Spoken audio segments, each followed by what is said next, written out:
Hello everyone, welcome back to my channel. And tonight I'm actually just working a little bit on the flat slide carbs, and I pulled apart the Sudco carbs because I just wanted to see what the settings were. Everything is ready for the engine. The engine's going to be going back together soon, so just wanted to pull the carbs apart just to see what I'm working with, and that'll be the final piece of the puzzle. So yeah, I'll show you. So I already pulled off the float bowls, and as you can see in here, you got the hexagonal jets, and I'm using the Motion Pro tool to pull these out. I'm actually just going to change these from 165 back to 155, which is the size that comes with these. And somewhere down in there is the pilot jet. There's a 55 size in there, and that comes standard. And basically a pilot jet is the circuit that adds fuel at idle and at very small throttle openings, so that's what that's for. And then the hex jets here, I'm going to change these. I'm not going to touch the pilot jets. I already remember these are mixture screws, which controls your idle mixture, and I'm going to be leaving those alone as well.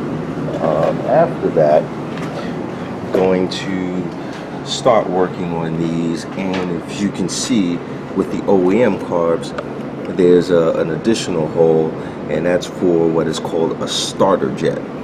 So that's the fuel that's added when the bike is started. But you know, the Sudco carbs don't have that. That was just a thing that came with the OEM carbs. So I'm going to, once I put the Sudco carbs back together, I'm going to start working on these, install the needles on the other side. I'm going to put the needles in and get these as ready as well. I may put these on my O2 and just put them to good use. So stay tuned. I'm going to set the camera down. I'm going to do a little bit of work, get everything mounted back together, and then roll the camera again for another update. Got the float bowls bolted back on, and that was just these 3 bolts. What you're seeing here, this is a little it's like a cap, so when the carbs are on the bike, you can screw this off and you can change the main jets using a wrench. You get the wrench off, and then you just slide the Motion Pro tool up in there, and you can get off the hex jets with the carbs right on the bike. This is done. So we have a 55 pilot jet in there, and we have a 155 main jet in there. The Sudco carbs don't have a starter jet. These are this 26mm spigots. And we look on the other side, we have 30 and 50mm velocity stacks. And actually, I'll show you something else with these. So if you look in there, there are 2 jets right there. The one on the left is a slow air screw, and it's basically a screw that you screw in, and a number of turns will determine how much air you let into that slow air circuit. And then the next is the main air jet to the right of it, and that controls how much air goes in at full throttle operation, and it actually adjusts, or it actually affects the curvature of the air fuel ratio. So you want to hit that just right and get a nice linear air fuel ratio. Sometimes it'll start very rich and end up lean, or sometimes it'll start lean and end up rich. When you get it just right and you look at the dyno graph, the air fuel ratio should be flat from low RPM to high RPM. Right now I think I have a 100 in there, and the slow air screw I believe is 2 1/4 turns, which is equivalent to a jet size 140. So these are done. I'm gonna just set these aside. Oh, let me show you one other thing before I set these aside. These carbs have what you call an accelerator pump, and it's basically this little apparatus right there. And as you can see behind it, there's a rod, in there, and over here is the throttle. So when you pull the throttle cables, it opens the slides, as you can see right there. But notice what the rod does. You can see it moving, and the rod presses on a type of plunger inside of there. And if you look in there, you see a little head sticking out on the other side of it. Hang on, that little head back there sticking out of it, that will squirt fuel into the Venturi. And so that's why you can't just grab a handful of throttle, for two reasons. One, you let a lot of air in there and it will bog, but also you can actually flood the engine with that excess fuel that squirts out, depending on how your accelerator pump is set up. So that's just a quick lesson on carbs. I'm actually just gonna sit these back here for now, because these are done, and I'm gonna get to work on the OEM carbs. Now the OEM carbs are in rough shape. They've been through a couple of owners, and you know, they've seen better days, but they do work. And I know this for a fact from when I had the bike built before. You know, I did a few dyno runs with them on the bike. So I'm gonna get these over here.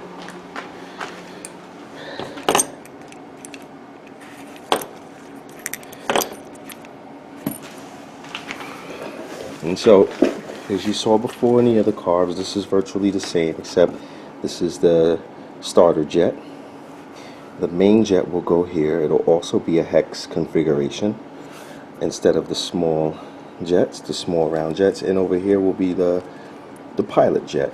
I will probably put a size 45 in there. Stock on the OEM cars is 42. I'm probably gonna put a 45 in there because, and then in the hot summer I'll go down to maybe a 42. On the other side, and this is where the needles will go. The needles will go in there. See if I can get some light. You can see the little hole down there. The needle will go in there. And this is what a needle looks like. And for these build, I will probably use the OCFMP needles in the second clip position. I believe that's what my old note said. Second clip position on those. And let's see if I got clips so you can see what the clips look like. Well, they just had them.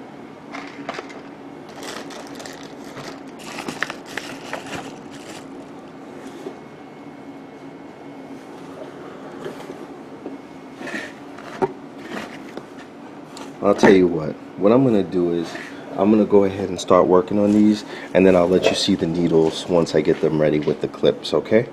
Alright, so I'm gonna put the camera down. I'm gonna get these carbs built, and as you can see, these don't have velocity stacks. What I'm gonna be doing is using adapters, which you see here, so that way I'll be able to install this plate with the rubber velocity stacks, so I can use the stock air box for the street bike, and that's under there.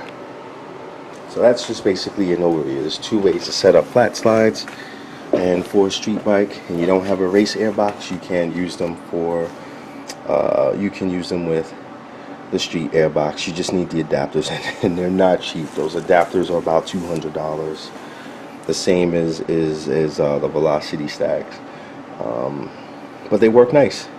They work nice. So I'm gonna go ahead and get started on this, and I'll roll the camera again in a few minutes. So you can see the clip on the needle there. This is the OCFMP needle, and if I move in, you can just make out the clip on there. And so what we want to do at this point is we'll flip the carb around, and then we're going to stick the needle in that hole right there. Let me just put that in there, just like that. And then that's it. And then what we do after that is we just take these screws, put a little anti-seize on it, and then we cover it up, and then we put the cap back on. So I'm going to go ahead and put the rest of the needles in, and then we'll be done with that portion. Working on the bottom end of the engine today. So today I'm going to be assembling the connecting rods on the crank. So everything has been wiped down, it's clean. I'm going to start by first getting these bearings in the connecting rod, and then I'll pull out the crank and we'll get the rod bolts connected. There are two ways to install the rod bolts. There's a torquing method where you torque it to, I believe the specs for this bike is 24 Newton meters, and then rotate it a full 120 degrees. Or there's a bolt elongation or bolt stretch method where you're basically looking for a certain amount of stretch of the connecting rod bolt with this tool right here. So I'm not sure which way I'm going to do yet. I'm probably going to do the bolt torque method. I want to measure the bolts first, and then when I get them installed, see how much they've stretched using the torquing method, because I always wondered how they're able to judge the torquing method without stretch. But I'm going to measure the stretch anyway, just to see how accurate the torquing method is. So the rods are ready to go. The bearings are new. The bolts are also brand new. So gonna get started.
I torqued rather the nuts 120 degrees, so you can see I have the markings there, just so I can get it as accurate as possible. And I just used a little bit of white out, so it shouldn't harm anything. But everything is ready to go as far as the crank is concerned. And it's not too tight and it's not too loose. So I'm happy with that. I'm going to go ahead and put some oil on these main bearings over here, and I'm going to stick the crank in the engine case. So let me see if I can find a safe place to put the camera down.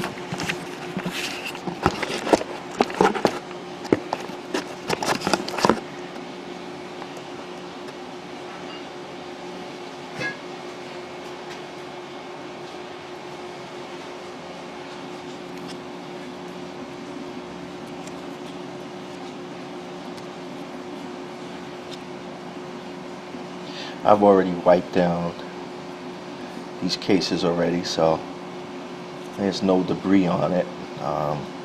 They're really clean. I just put on a fresh set of gloves too, so I'm not too worried about particles or dirt getting into it. Just gonna put some on the crank journals here.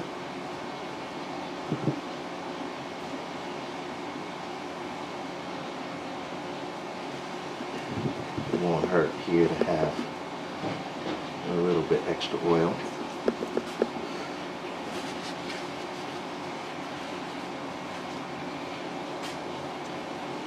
And here we go.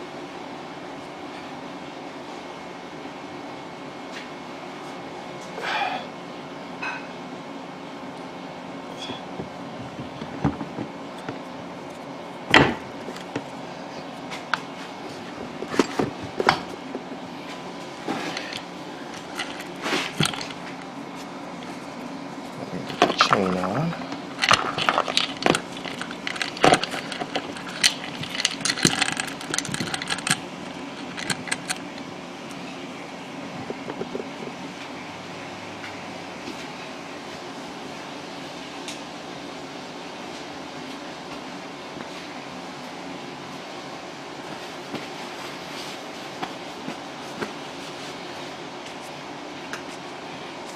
Pull these gloves off right quick.